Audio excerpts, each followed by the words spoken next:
On today's Core of the Bible Daily Insight, we're looking at how proactive compassion is honest and doesn't hide or refrain from helping.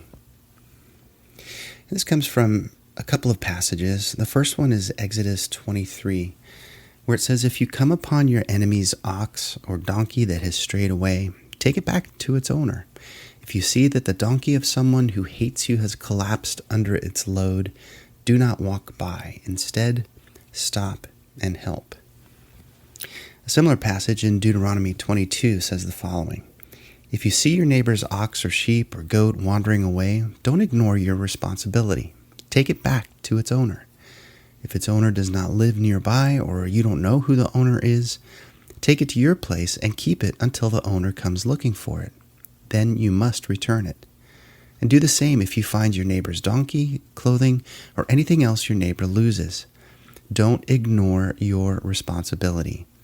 If you see that your neighbor's donkey or ox has collapsed on the road, do not look the other way. Go and help your neighbor get it back on its feet."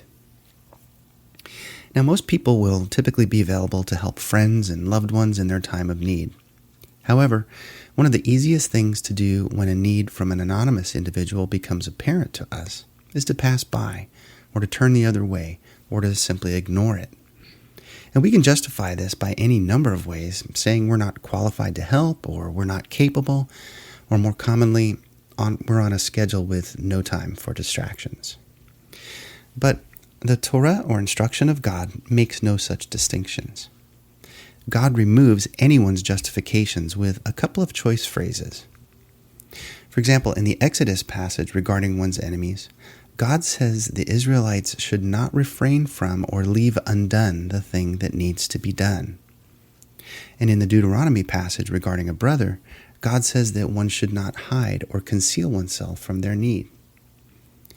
So regardless if one is an enemy or just an anonymous person in need, the honest response that God expects of His people is that those individuals would not be ignored. Now, Yeshua confirms this instruction by illustrating an ideal response with the story of the Good Samaritan, of course. The righteous Israelites passed by the man who had been assaulted by robbers, but the Samaritan, who was considered an enemy by the Jews of the day, ends up being the hero of the story and did what God expects of all of us. Yeshua made it personal for His audience in His day, certainly highlighting how any person, even an enemy, is valued significantly more highly than a donkey. So admittedly, this type of proactive assistance was much more necessary in the day and age when emergency services were not available, as it was up to the individuals in a community to watch out for one another's needs and not to rely on local agencies to address those types of situations. But even so, the local agencies can only help so much because the needs vary so much among regional populations. Well, since it's God who makes this type of involvement personal and required, we should be honest and not neglect our response to the individual needs that become apparent to us.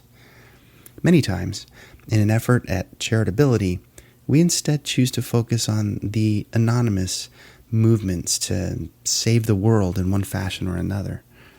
Those endeavors may also be helpful in different ways, but they do not relieve us of our obligations to help proactively in personal ways with the immediate needs of those around us, friend and foe alike. We close with the quote of Yeshua when He says, "Now which of these three would you say was a neighbor to the man who was attacked by bandits?" And the man replied, "The one who showed him mercy." And then Yeshua said, "Yes. Now go and do the same." Well, I hope today's insight was helpful for you.